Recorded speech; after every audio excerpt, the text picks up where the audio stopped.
Hello friends, welcome back to Rashmi's kitchen. ಬನ್ನಿ ಇವತ್ತು ತುಂಬ ರುಚಿಕರವಾದ ಹಯಗ್ರೀವ ಹೇಗೆ ಮಾಡೋದು ಅಂತ ಸಿಹಿ ತಿಂಡಿ ನೋಡೋಣ.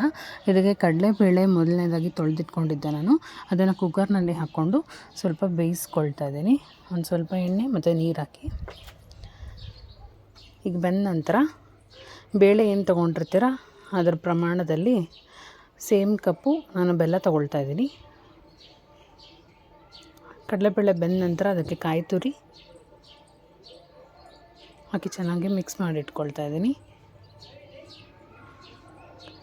ಈಗ ಬೆಲ್ಲದ ಪಾಕ ಅದಕ್ಕೆ ಹಾಕಿಟ್ಕೊಂಡೆ. ಆನಂತರ ಚೆನ್ನಾಗಿ ಕುದಿಬೇಕದು.